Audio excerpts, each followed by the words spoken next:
하나님 말씀은 창세기 35장 1절부터 8절까지 보십시다. 1절부터 8절까지. 창세기 35장. 하나님이 야곱에게 이르시되 일어나 베델로 올라가서 거기 거주하며 내가 내 형 에서의 낯을 피하여 도망하던 때에 내게 나타났던 하나님께 거기서 제단을 쌓으라 하신지라.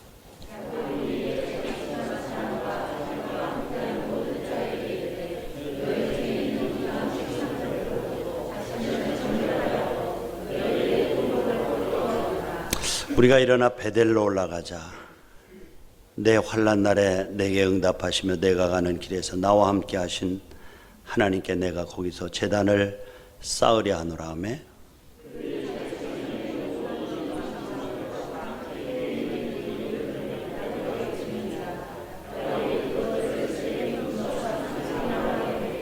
그들이 떠났으나 하나님이 그 사면 고울들로 크게 두려워하게 하셨으므로 야곱의 아들들을 추격하는 자가 없었더라.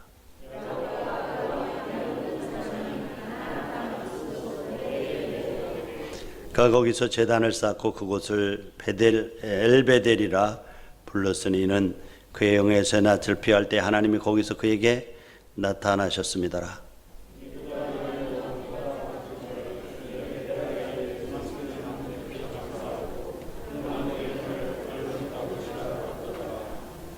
아멘. 오늘 설교 제목을 같이 따라서 한번 해봅시다. 베델로 올라가 단을 쌓으라. 베델로 올라가 단을 쌓으라. 우리는 지금 이제 야곱이라고 하는 우리 믿음의 조상 중에 한 사람인 야곱의 족적을 쭉 따라가면서 하나님께서 그의 걸음을 어떻게 인도하셨고 하나님께서 그를 어떻게 흔드셨고 그렇죠? 흔드셨고 또 어떻게 세워가시는가 하는 것들을 이제 야곱을 통해서 보고 있는 것입니다. 그래서 알렉산더 화이트라고 하는 설교자는 구약에 나오는 인물 가운데 야곱만큼 하나님께 사랑을 받고 용서를 자주 받은 사람도 드물다. 실수도 많이 하고 용서를 받았습니다. 여러분 우리가 어떻게 야곱하면 어딘가 모르게 간사하고 머리가 잘 돌아가고 작은 뭐라고 할까 술수를 많이 쓰는 사람으로 이렇게 느껴지죠. 가끔은 거짓말도 하고 자기 욕심을 채우기 위해서 수단과 방법을 가리지 않는 어떤 때는 수단이 목적을 정당화하는 그런 사람인 것 같기도 합니다. 그럼에도 불구하고 하나님께서는 야곱을 모태에서부터 나오기 전부터 사랑을 하셨어요. 그렇죠? 내가 에서는 미워하고 야곱은 사랑했다. 그리고 태어나서 140년이 넘도록 한순간도 야곱을 놓치지 않고 하나님이 동행하시고 그의 길을 인도해 주시고 축복해 주시는 것을 보게 됩니다. 이 사건을 보면서 하나님이 참 야곱 너무 사랑하시고 또 동행하셨다라는 생각을 갖게 됩니다. 우리의 모습이에요. 대부분이 우리가 야곱처럼 간사한 데도 있고 하나님 앞에 사랑받을 만한 조건이 별로 없는 사람들입니다. 그런데도 하나님이 야곱처럼 저와 여러분들을 택하셨어요. 부르셨어요. 우리가 늘 감사한 것은 내가 하나님을 잡고 가는 것이 아니라 하나님이 우리를 붙잡으셨대요. 그래서 바울은 하나님께 붙잡힌 바 된 그것을 내가 쫓아나 콧겠다. 하나님 앞에 내가 콧겠다, 붙잡혔다라고 표현을 하죠. 근데 이 붙잡음이 얼마나 견고한지 사람의 방식으로는 끊을 수가 없대요. 환난이나 곤고나 비박이나 질고나 칼이라도 주께서 나를 사랑하는 그 사랑에서 끊을 수가 없다는 거예요. 그래서 우리는 때때로 참 좌절하고 믿음에서 실망하고 떨어져 있을 때도 있지만은 그때마다 하나님의 사랑이 나를 붙들고 있다는, 놓지 않는다는 이 사실 때문에 우리가 위로받고 큰 힘을 얻는 때가 참 많습니다. 그렇죠? 예, 여러분들 붙들고 계시다는 거죠.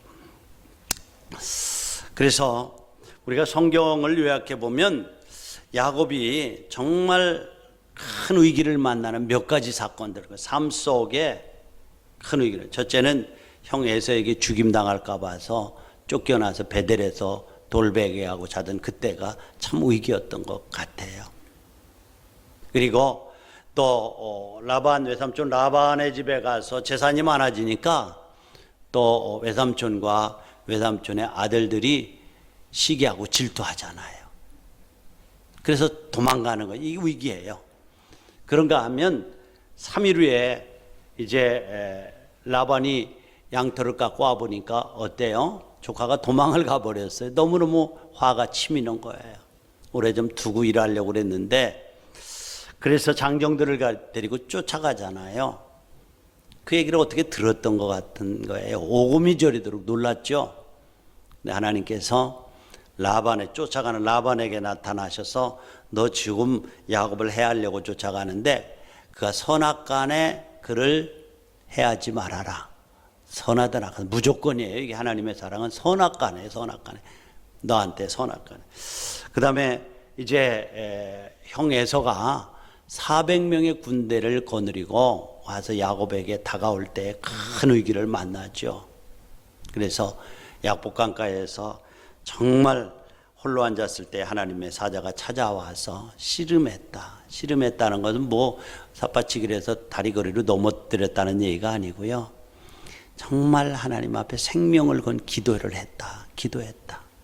근데 하나님의 사자가 야곱을 이기지 못했다라고 그러죠. 우리는 여기서 어떤 영적 교훈을 배웁니까? 하나님의 사자도 다른 것에는 져주지 않지만은 성도가 하는 기도에는 져주시는 져주시는 분이로구나. 그래요. 기도만이 하나님을 이길 수 있어요. 역설적인 얘기예요. 져주시는 하나님. 져주시는 하나님. 왜요? 사랑 때문에.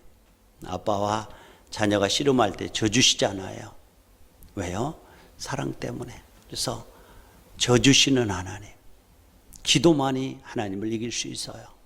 져주시는 하나님. 자, 이렇게 하나님을 경험하고 이제 야곱에서 이스라엘로 이름이 바뀌잖아요. 자, 이러한 경험들을 하면서 야곱에게 하나님은 어떤 하나님이셨나? 2절을 한번 읽어볼까요? 시작. 야곱이 이에 자기 집안 사람과 자기와 함께한 모든 자들에게 이르되 너희 중에 있는 3절이군요. 3절 다시 시작. 우리가 일어나 베델로 올라가자.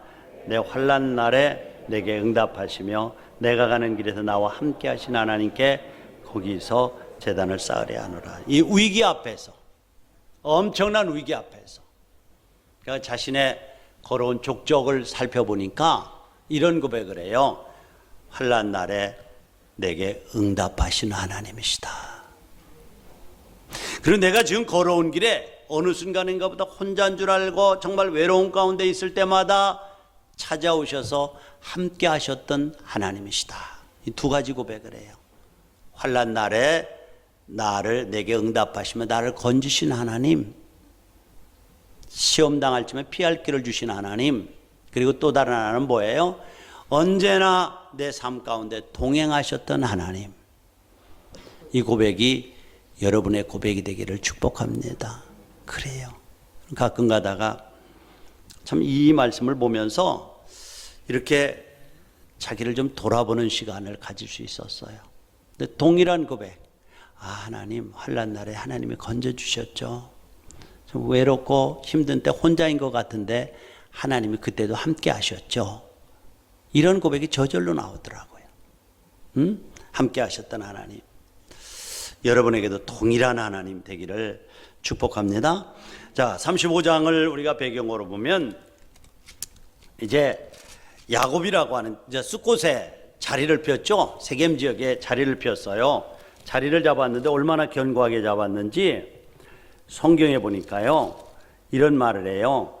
33장 17절에 보면 야곱은 숫곳에 이르러 자기를 위하여 집을 짓고 그의 가축들을 위해 우리간을 지었고 그 땅을 샀다는 거예요. 그러니까 하루 이틀 정착하려고 마음먹은 게 아니에요. 집을 짓고 짐승우리를 짓고 땅을 샀다는 거예요. 자, 그래서 이제 여기서 정착을 하죠. 이제 12명, 11명의 아들들, 아직 베냐민 안 낳았을 때니까요. 11명의 아들들과 디나라고는 딸 하나가 있으니까 12이지요. 그러니까 디나가 이제 왔어요. 아마도 인물이 잘생길 것 같아요. 그런데 그 땅의 호기심 때문에 아마 세겜성에 있는 지역에 그 시내로 아마 자주 놀러 갔던 것 같대요. 거기에 뭐 좀 놀만한 곳이 많았던 것 같아요. 홍대 앞거리처럼 말이죠. 그래서 거기를 자주 드나들다 보니까 이 이쁜 아가씨가 이제 젊은 청년들의 눈에 띄었죠. 특별히 세겜 주장의 아들 이름이 세겜에게 띄었어요.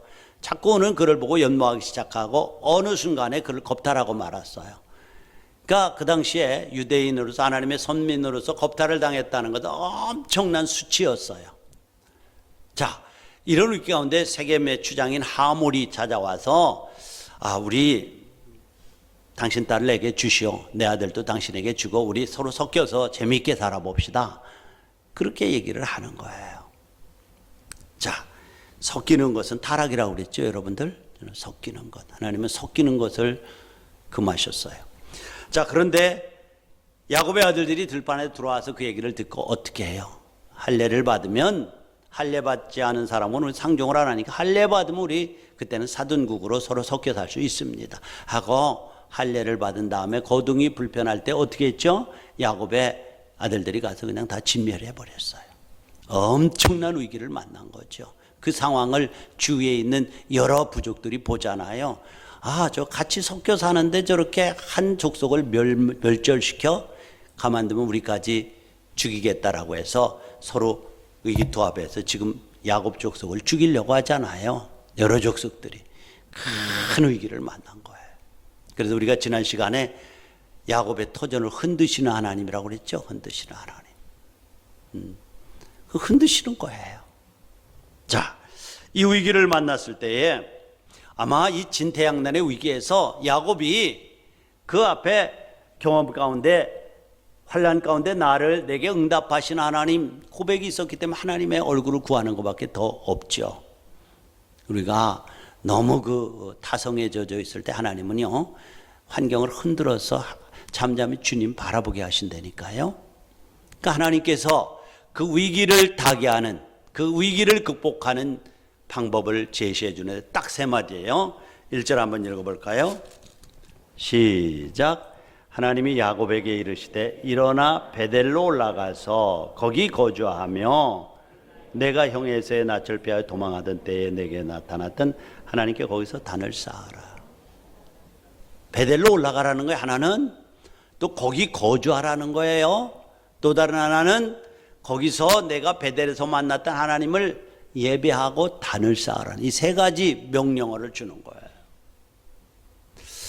오늘 동일하게 여러분 위기 가운데 있는 여러분에게도 동일한 말씀으로 문제를 풀어가는 열쇠가 이 말씀인 것을 믿음으로 받을 수 있기를 축원합니다.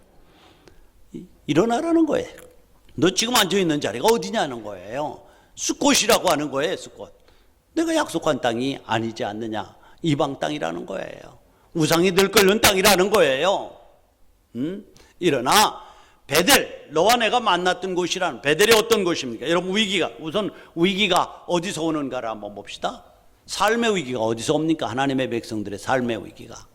한마디로 말하면 세겜 땅 숫곳이라고 하는 곳에 정착하면서 위기가 왔어요. 왜 정착했습니까? 물이 많고 풀이 좋으니까 거기서 짐승들을 잘 키워서 재산을 불리겠다고 지금 부자 되겠다고 부자가 또 부자 되겠다고 그러는 것 아니겠어요? 조금 어려운 말로 예수 믿는 사람들이 소유가 목적이 되어지면 위기가 옵니다. 소유라고 하는 것이 삶의 목적이 되어지면 위기가 와요. 여러분 꼭 기억하세요. 어떻게 하면 주님의 형상을 따라 변화될까? 어떻게 하면 하나님 앞에 영광 돌릴까? 그래서 정말 사랑과 희락과 오래 참과 주님의 명령을 따라서 그 성품 존재가 변하는 목적으로 위해서 이것을 목적 내가 하나님의 백성으로 이 땅에 주님의 기뻐하는 삶을 살아가기 위해서 소유가 필요한 것 아니겠어요? 그래서 우리의 삶의 목적은 이 땅에서 주님이 하라고 하는 일을 하면서 주님 앞에 영광 돌리는 삶을 살다가 하나님 앞에 가는 것이 목적이에요. 근데 이 아름다운 목적을 위해서 소유가 필요한 거예요. 그런데 위기는 언제 와요?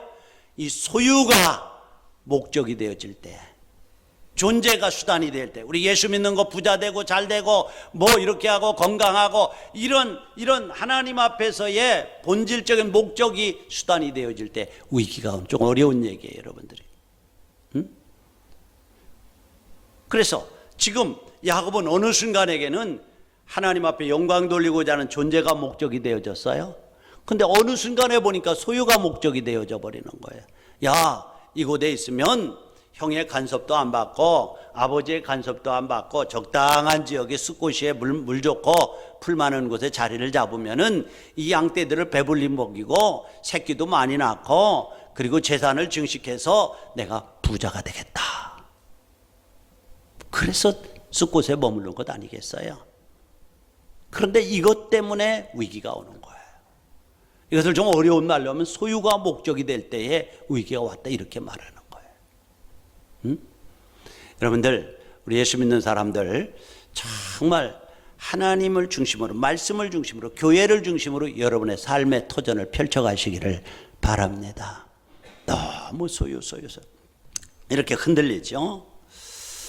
그래서 우리는 언제나 믿음의 사람들은요, 그 타성이라고 하는 것하고 싸워야 돼요. 그 주보 뒤에다도 내가 실어놨습니다만 정말 싸워야 돼요. 목회자도요, 어느 순간 2, 3년 하고 뭐 하다 보면 그냥 굳어져 버려요. 구원의 감격도 굳어져 버리고, 내가 목사라고 하는 정체성도 굳어져 버리고, 그걸 기도하지 않으면 그렇게 돼요. 기도하지 않으면. 이것하고 싸워야 됩니다. 또 믿음도 똑같아요, 여러분들. 그냥 날마다 교회에 주일날 왔다 갔다 하다 보면은 그 신앙이 하나의 그 습관으로 굳어져 버려요.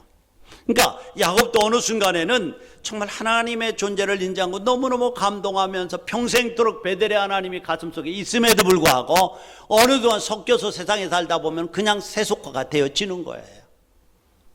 얼마나 안타까운 일인지 몰라요. 그래서 우리는 그저 아무리 좋은 일도 반복하다 보면 굳어지기 마련. 생명력이 약화되죠. 그러니까 본질을 잃으면 아무리 일이 아름답게 이루어져도 감동은 사라져요. 감동은. 그렇죠? 지금 야곱의 생애를 통해서 그가 물질적으로 부유했습니다. 라반에게서 올 때. 그런데 그 소유 때문에 감동해 본 적이 있나요? 항상 부족한 거예요. 항상 부족한. 만족이 없어요. 만족이 없어요. 여러분들, 우리가 분명히 기억하는 것은 본질이 잃어버리면은 생명력이 약화되고요. 생명력이 약화되면요, 감동이 없어집니다. 이 타성에 젖어 있는 거예요. 그래서 간격 없이 사역하면 열매가 없고 습관적으로 반복하는 일들은 지겨워집니다. 그래서 종교의 외식에, 종교적 외식에 신물이 나신 예수님께서도 얼마나 그 외식하는 사람들, 타성에 굳어진 바리새인들과 서기관들을 책망하셨어요. 독사의 자식, 뱀의 자식들이라고. 제주도에 가면요, 분재 예술원이 있어요. 저도 한번 가봤는데 그 분재에 미친 사람이 세운 분재원입니다. 근데 얼마나 아름다운지요. 중국 주석인 장쩌민 주석이 30분 동안 구경하러 갔다가 1시간 30분 동안 머물렀다는 거예요. 근데 분재 철학이 뭐냐면, 분재는요, 다른 나무보다도 한 두세 배는 더 산대요. 그런데 그 이유가 뭐냐면, 그저 뿌리를 잘라주기 때문에 그렇다는 거예요. 뿌리를 2, 3년마다 한 번씩 뿌리를 잘라주면요, 새 뿌리를 내리려고 진액을 짜라는데, 그런 진액을 짜내면서 생명력이 훨씬 더 강해진대요. 뿌리를 한 절반 정도 잘라주면. 이거 뭐예요? 우리가 사역도 2, 3년 같이 일을 반복하다 보면 타성에 빠져 습관적인 일을 반복하다 보면 하나님 없이 내 힘으로 하려고 하는 때가 있어요. 어떤 일을 할 때 하늘에 하나님이 보이는 게 아니라 땅에 재물이 보이는 때가 있어요. 그래서 지금 이제 야곱은요, 형하고의 그 위기를 다 모면하고 평탄한 길이 펼쳐지니까 이제는 편안해지니까 옛 생활로 돌아가서 이제 여기서 살면은 부자 되겠다라고 하면 숲곳에 자리를 편 거예요. 그런데요, 이때 하나님이 흔드시는 거예요. 사랑의 흔드심이에요. 때로는 책직으로 때리시는 거예요. 왜요? 하나님 앞에 우리가 붙들린 자들이기 때문에 그런 거예요. 여러분들, 신앙생활하다가 내 마음대로 자빠진다고 그냥 하나님이 그냥 자빠진 상태로 놔두지 않습니다. 하나님은요, 사랑하는 자는 반드시 불러내셔요. 끊을 자가 없대요.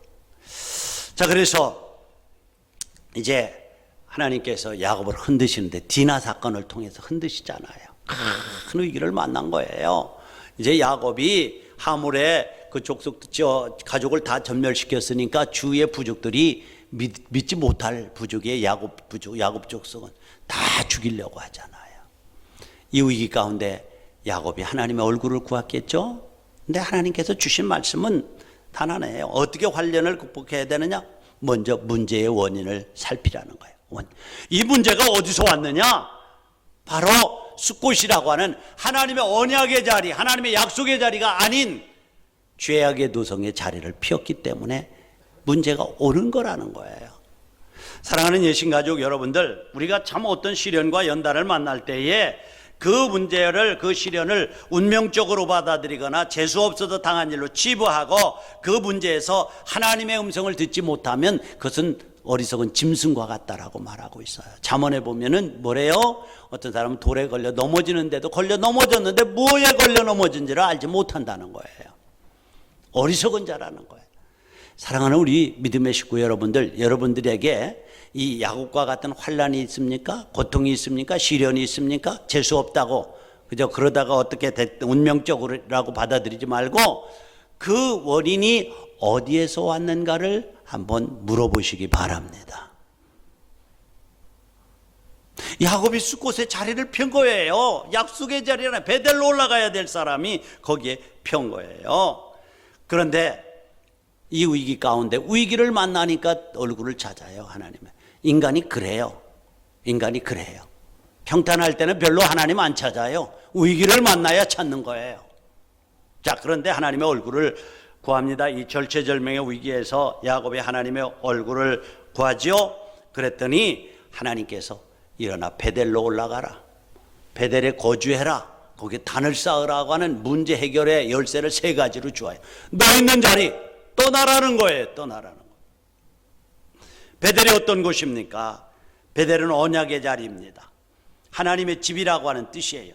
이 베델에서 믿음의 조상 아브라함이 처음으로 단을 쌓은 곳이 베델이에요. 베델은 하나님께서 처절한 좌절감과 무력감, 불안과 공포에 들린 찐눌린 야곱에게 찾아오셔서 놀라운 축복의 말씀으로 야곱에게 축복하셨던 자리예요. 하나님을 만난 자리예요. 그래서 이 만남을 통해서 야곱은 인간적인 믿음이 영적인 믿음으로 성장하는 출발점이 됐던 거예요. 베델은 어떤 곳이에요?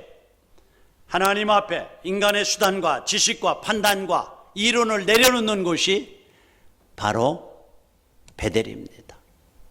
내 수단, 내 방법 내려놓는 곳이에요. 인간의 한계를 인정하는 거예요. 그래서 하나님이 주인이십니다 라고 하는 로드십을 인정하는 거예요. 베델은 어떤 곳이에요? 야곱이 하나님의 신령한 은혜를 받고 하나님께서 함께 해주시면 먹을 양식과 입을 주사 평안히 집으로 돌아오게만 해주시면 하나님을 섬길 것이고 이 기둥을 세운 돌을 하나님의 돌에 하나님의 전을 만들 것이고 반드시 11조를 하겠다.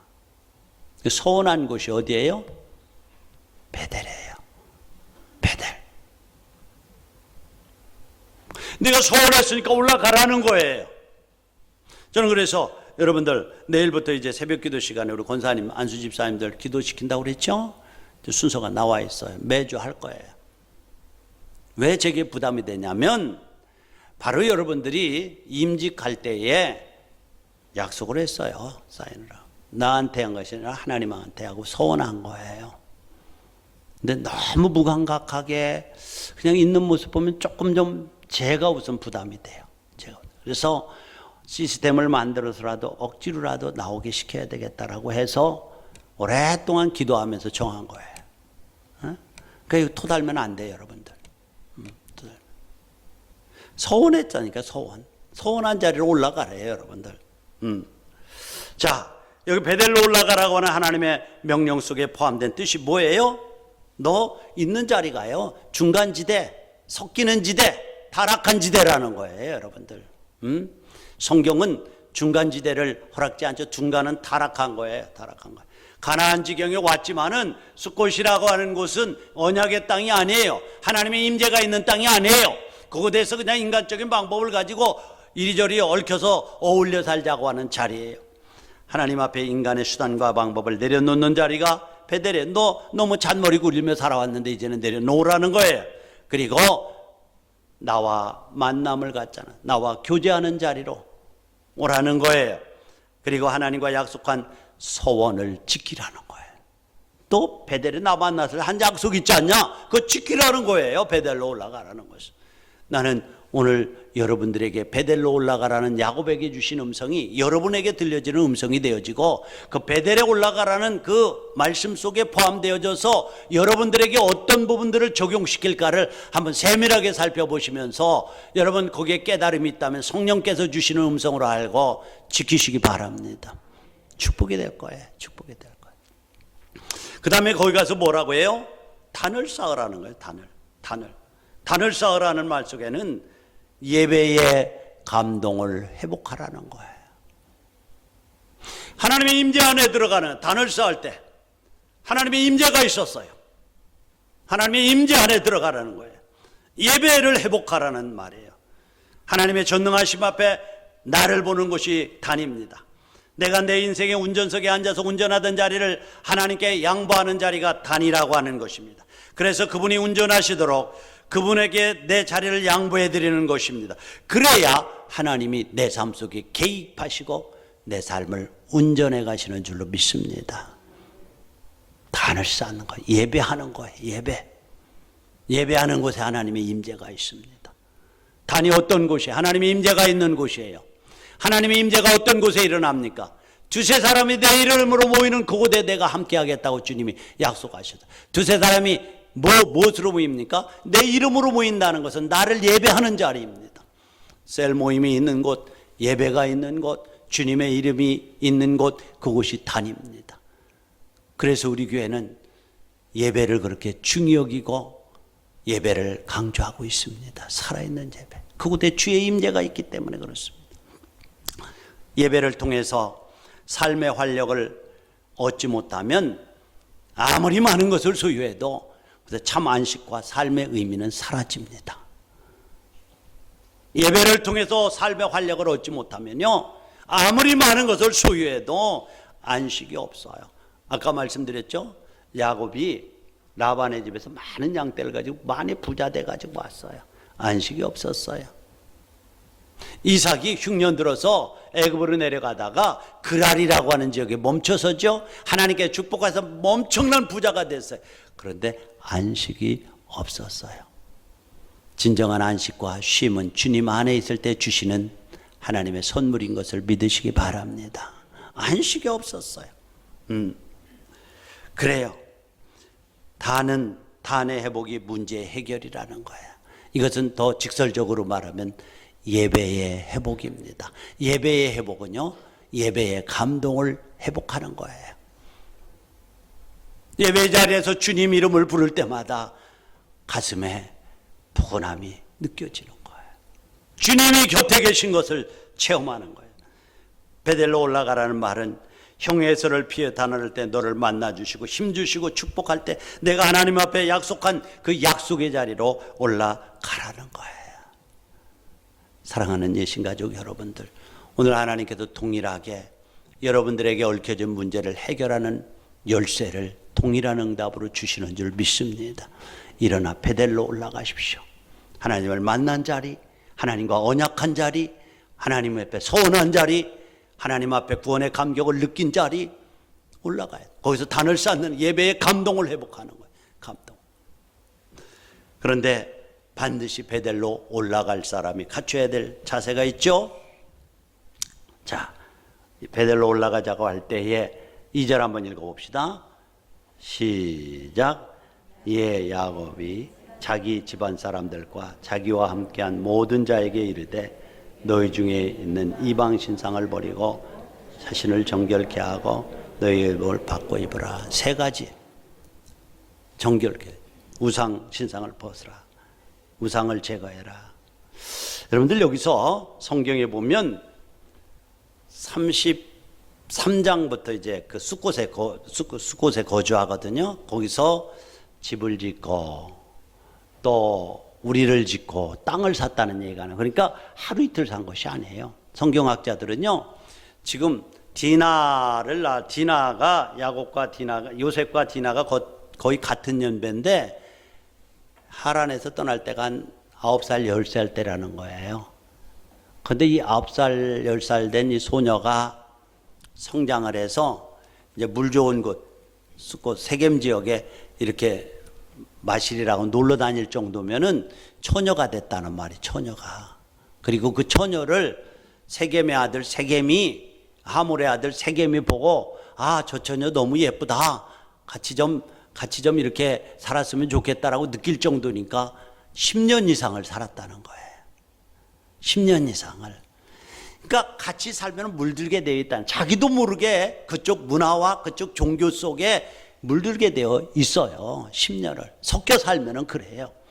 그래서 그리스도인을 구별된 백성이라고 부르지 않아요? 땅에 같이 살아도 구별된 삶의 형태를 가져야 돼. 트랜스폼이라고 우리 제가 트랜스폼, 폼을 바꿔 사는 거예요. 컨펌이 아니라 트랜스폼에서. 그런데 거기 살다 보니까 어느새 믿음이 있다고 하는 이 야곱 가족들도요, 부적을 가지고 다녔어요. 우상을 가지고 다녔어요. 그 4절에 보면 그들은 자기 손에 있는 이방 신상들과 자기 귀에 있는 귀고리 이것들 부적들을 다 버렸다라고 말한 것을 보면 자기도 모르게 믿음이 있다고 하면서도 엉뚱한 짓을 하면서 다녔다. 왜요? 그들과 섞여 사니까. 이게 인간의 한계 상황이에요. 어쩔 수 없어요. 제가 아까 그런 얘기를 일부 예배에서, 믿음이 있는데 부적을 넣고 다니는 사람들이 있어요. 부적. 지갑에다가 부적을 넣고 다니는 사람도 있고 되게 웃겨요. 그 첨부로 다니는 사람도 있고요. 야, 참 이거 답답한 노릇이에요, 여러분들. 그러니까 늘 텔레비에서 그런 거 보고 종교 좋다라고 하면서 어떤 경계선이 없어요. 구별이 없어요. 그리스도의 구별된 삶이 없어요. 그래서 이것도 좋고 저것도 다 하면 좋다라고 하면서 잡신 그렇죠? 신앙을 갖게 되는 거예요. 그러니까 여기 구별된 삶을 요구받고 있는 이스라엘 백성들조차도 우상을 가지고 있었고요. 귀걸이 이런 것들이 아마 부적으로 아마 달고 다녔던 것 같아요. 그걸 벗어버렸다는 거죠. 하나님 앞에 나가는 자는 반드시 우상을 버리고 내 앞에 나오라고 하는 하나님의 요구입니다. 우상이 뭐죠? 하나님보다도 더 사랑하는 것들이에요. 우상이 뭐죠? 하나님보다도 더 신뢰하는 것들이에요. 그러니까 이 사람들은 하나님도 믿고 좀 부족하니까 그 부족한 부분들을 귀걸이나 금 신상이나 부적을 가지고 다니면서 그 하나님의 부족한 부분들을 채워서 온전하게 하겠다고 하는 거예요, 이론적으로는. 그러나 하나님 스스로 완전하신 분이고 하나님보다도 이것들을 신뢰할 때 하나님은 그것을 가장 미워하는 우상이라고 말씀하고 있어요. 자, 우상을 버리고 올라가자고 하는데 오늘 여러분들 하나님 베델로 올라갈 때에 여러분들에게 자리 잡고 있는 우상이 뭡니까? 그걸 좀 더 구체적으로 말하면 하나님보다도 더 신뢰하는 것들이에요. 하나님보다 더 사랑하는 것들이에요. 야곱은요, 하나님 베델로 올라가는 것보다도 거기 삭막하니까 물 좋고 풀 좋은 이곳에서 소유의 목적을 두고 이곳에 머물렀다고 하면 그것은 바로 소유가 하나님이었습니다. 풀과 물이 하나님이었어요. 버리라는 거예요. 버리라는. 만일 여러분들이 한 종이 두 주인을 섬기지 못합니다. 하나님은 속임을 받지 않는데요. 스스로 속이지 말라. 하나님은 만물의 여김을 받지 아니하시나니 사람이 무엇으로 심든지 거두리라. 심은 대로 거둔다라고 말씀을 하고 있어요. 여러분들 반드시 여러분 안에 있는 우상이 무엇인가를 한번 살펴보시기 바랍니다. 그게 문제. 두 번째로 정결케 하고, 이건 내적인 문제들이에요. 사람에게는 보이는 부분이 있는가 하면 그 내적인 속에 여러분들 문제적으로 도덕적으로 오염된 정신, 사상들, 미움, 시기, 질투들, 욕심들 수도 없이 많잖아요. 이 내적인 것들을 내려놓고 회개하고 주님 앞에 나가는 내 방법대로 살던 삶을 내려놓으라는 말이죠. 그 다음에 세 번째로 뭐죠? 정결케 너의 의복을 바꿔라. 의복은 아마 모르겠어요. 아마 거기에서 무당들이 입던 옷을 입었는지 하나님이 기뻐하지 않는 옷을 그 시대에 입었는지 모르겠어요. 그러나 여기서 말하는 영적인 것은 의복을 바꾸라는 것은 외적인 문제들, 겉으로 드러나는 폭력적이라든지 술을 너무 즐긴다든지 어떤 사생활 속에 배어있는 습관들, 노름, 음담패설, 어둠의 옷을 벗어버리라고 그러죠. 그것이 뭐냐면 갈라디아서 5장 20절 21절에 보면은 우리가 버려야 될 것들이 나와요. 뜨면 같이 한번 읽어볼까요? 갈라디아서 5장 20절 21절. 자, 시작.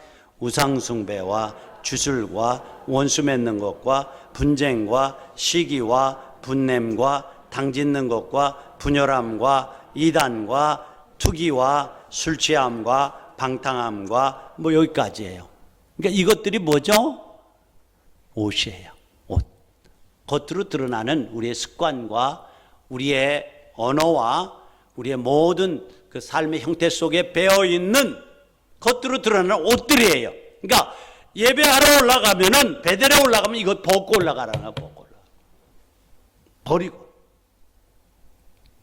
이것이 하나님 앞에 단을 쌓기 위해서 응답받기 위해서 하나님의 축복을 받기 위해서 베델로 올라가는 자가 취해야 될 태도입니다. 자, 이렇게 믿음으로 출발할 때에 하나님께서 주시는 응답이 뭐죠? 여기 성경에 보면 5절 한번 읽어볼까요? 시작. 그들이 떠났으나 하나님이 그 사면 고울들로 크게 두렵게 하셨으므로 야곱이 아들들의 추격하는 자가 없었더라. 이제 우리가 이렇게 믿음으로 출발할 때 하나님께서 지키셔요. 분명해요. 여기 보면요, 여러 부족들이 단합해가지고 지금 야곱 족속을 진멸하려고 하잖아요. 갇혔어요. 뚫고 나갈 수가 없어요. 그런데 하나님께서 이렇게 하고 베델로 올라가라라고 말씀을 하는 거예요. 뭐 상황으로 보면은 무장을 하고 좀 싸울 준비도 하고 뭐를 좀 갖춰야 되는데 그냥 하나님께서 좀 일어나 베델로 올라가는데 거기에서 너희를 정결하게 하고 그리고 뭐예요? 옷을 받고 입고 올라가라는 거예요. 그것은 논리적으로 그 상황에 대처하는 자세가 아니잖아요. 근데 그냥 올라가래요. 믿음으로 올라갔어요. 우리가 믿음이라는 게 바로 이거예요. 여러분들의 이론과 여러분의 생각과 논리와 맞지 않아요. 그런데도 하나님은 그렇게 하라고 하실 때에 그 다음 계획은 하나님이 가지고 계시다는 사실을 믿음으로 순종할 때 그 다음 일을 하나님이 하시는 줄 믿습니다.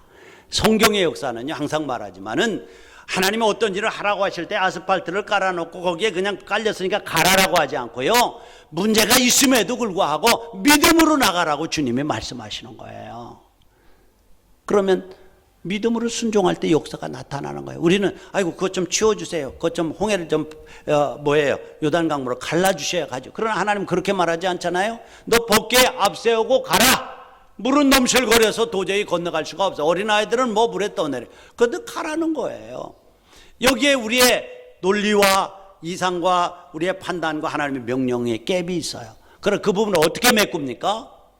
믿음으로 메꾸는 거예요. 믿음. 하나님의 믿음이 어떤 거예요? 하나님께서 하라고 하시니 난 할 뿐이고 그 다음 일을 하나님의 몫이라고 믿음으로 그 부분을 메꿔버리는 거예요. 여기에 기적이 나타나는 줄로 믿습니다. 그래서 너무 논리적이고 너무 이성적이고 너무 판단적인 사람이 이 논리의 이성의 한계를 넘지 못하기 때문에 항상 그게 벽에 걸리는 거예요. 그런데 믿음은 어떤 때 보면 너무 단순한 거예요. 저 미련하다 할 정도로 단순한데 하나님이 그곳에 기적을 만드신다니까요. 이게 기독교의 역사예요. 그렇다고 여러분 배우지 말라는 얘기 절대 아니에요. 그래서 이제 어때요? 그 믿음으로 출발했더니 5절에 보니까 사면 고울들로 크게 두렵게 하셨어. 여기 주동자가 누구예요? 하나님께서 그들을 두렵게 했어요. 하나님께 두렵게 했어요. 여러분들 이삭이 말이죠. 그랄에서 쫓겨나서 이제 가나안 땅으로 돌아왔을 때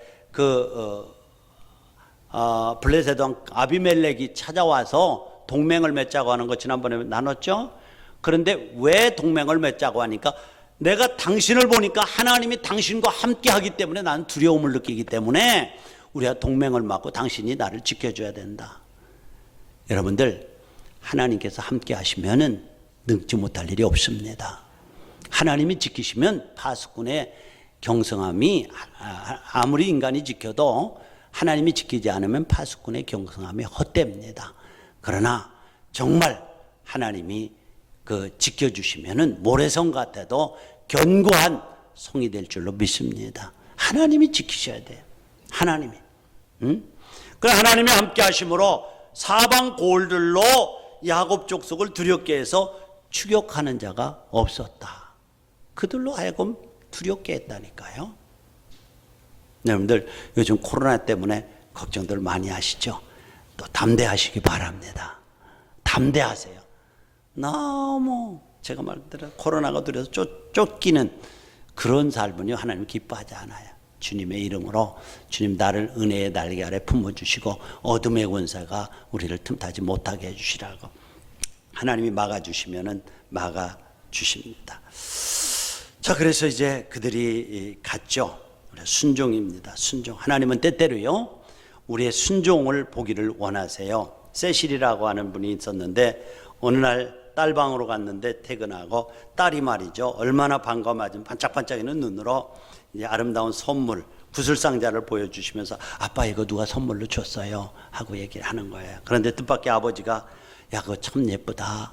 그런데 말이지 그 불 속에 집어던져라 그러는 거예요. 그렇게 좋아하는데 대단히 딸이 당황했죠.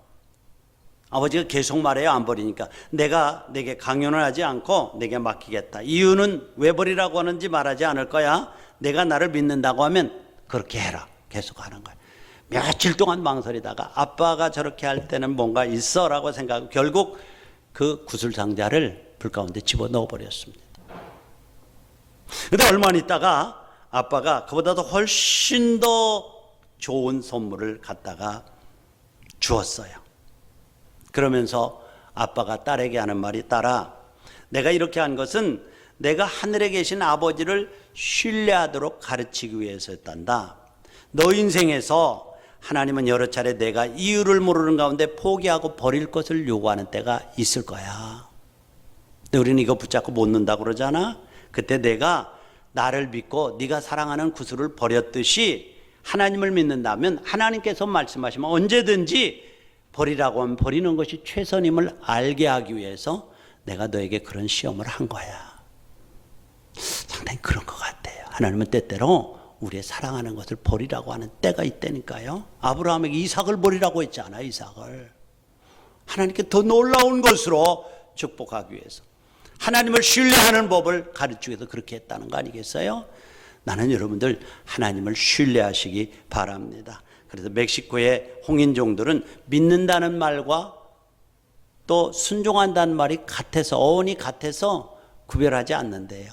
맞는 얘기예요. 믿는다고 하면 순종하는 거예요. 믿는 바는 행하는 거예요. 맞는 얘기예요. 여러분 어떻습니까? 하나님께서 전혀 전망도 보이지 않는 일을 하라고 할 때 여러분 어떻게 반응하시겠습니까? 또 야곱에게 그렇게 잘 살고 있는 거기를 떠나서 베델로 올라가라고 할 때 어떻게 반응하시겠습니까? 아브라함에게 이삭을 바치라고 할 때 어떻게 반응하시겠습니까? 하나님은 그런 일들을 통해서 하나님을 신뢰하는 법을 가르치기를 원하시고 신뢰하고 순종할 때 더 놀라운 것으로 축복하시는 그러한 기적을 베풀 줄로 믿습니다. 자, 위기를 만난 야곱에게 하나님이 열쇠를 주시는데 뭐예요? 일어나 베델로 올라가라. 베델은 언약의 자리, 하나님을 만난 자리예요. 그렇죠? 그리고 단을 쌓은 자리예요. 거기에 올라가서 거주하며 단을 쌓아라. 여러분들에게 얽힌 문제를 푸는 열쇠로 하나님께서 이 아침에 주시는 응답으로 받을 수 있기를 축원합니다.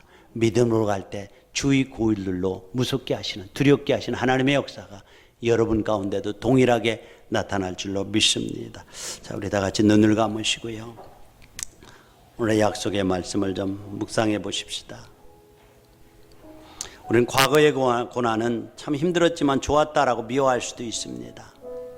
그러나 현재의 고난은 긍정적으로 받아들이기가 힘든 때가 있어요. 그러나 믿음의 사람은 과거뿐만 아니라 현재도 아름답게 받아들이는 자세